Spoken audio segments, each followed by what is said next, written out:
ഇതെൻ്റെ ന്യൂ കസ്റ്റമറാണ്. പുള്ളിക്കാരത്തിയുടെ മോള് ഇൻവിസിബിൾ ചെയ്തു കൊടുത്തത് ഞാനാണ്, ഹെയർ എക്സ്റ്റൻഷൻ. പക്ഷെ പുള്ളിക്കാരത്തി കിളിമാനൂരാണ്. കിളിമാനൂർ എവിടെയാണ് ചെയ്തത്, അത് LW ആണ് ചെയ്തത്. അപ്പോൾ അത് ചൂട് കൊടുത്ത് സ്കാൽപ്പെല്ലാം പൊള്ളി വന്നതാണ്. ഞാൻ പിന്നെ പുള്ളിക്കാരത്തി ഹെയർ ട്രീറ്റ്മെൻറ്റ് ചെയ്ത് സ്കാൽപ്പൊക്കെ റെഡിയാക്കിയിട്ടുണ്ട്. അത് കഴിഞ്ഞിട്ട് പുള്ളിക്കാരത്തിയുടെ ഹെയർ സ്പായും കാര്യങ്ങളും ട്രീറ്റ്മെൻറ്റും എല്ലാം കഴിഞ്ഞതിന് ശേഷമുള്ള ഹെയറാണ് ഈ കാണുന്നത്.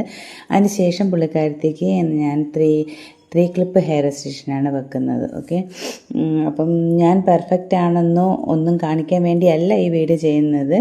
ഞാൻ പെർഫെക്റ്റ് അല്ല, പക്ഷേ എങ്കിലും ഡാമേജ് വരുന്ന ഹെയറുകൾ ഞാൻ റിപ്പയർ ചെയ്ത് കൊടുക്കാറുമുണ്ട്. ഞാൻ അതനുസരിച്ചുള്ള ട്രീറ്റ്മെൻറ്റ് ചെയ്ത് കൊടുക്കാറുണ്ട്. ഈ ചെയ്യുന്നവർക്ക് ആഫ്റ്റർ കെയറും ഞാൻ പറഞ്ഞു കൊടുക്കാറുണ്ട്.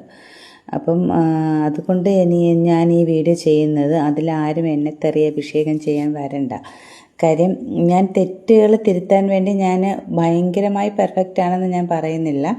പക്ഷേ തെറ്റുകൾ ആവർത്തിക്കാതിരിക്കുക. ഇങ്ങനെയുള്ള തെറ്റുകൾ ആവർത്തിക്കപ്പോഴാണ് ഈ കാണുന്ന ഈ ആരോ ആയിക്കോട്ടെ, കാണുന്ന ആൾക്കാർക്ക് ഈ ഇപ്പോൾ ഹെയർ എക്സ്റ്റൻഷൻ എന്താണ് പേടിയും കാര്യങ്ങളും എല്ലാം വരുന്നത്. അപ്പം നമ്മൾ എത്രത്തോളം കറക്റ്റ് ചെയ്ത് അവർക്ക് എത്രത്തോളം ചെയ്തു കൊടുക്കും, അത്രത്തോളം ഇപ്പം ഞാനായിക്കോട്ടെ, ഈ ചെയ്യുന്ന ആൾക്കാരായിക്കോട്ടെ, എല്ലാവർക്കും ഗുണമുള്ള കാര്യമാണ് ഞാൻ പറയുന്നത്.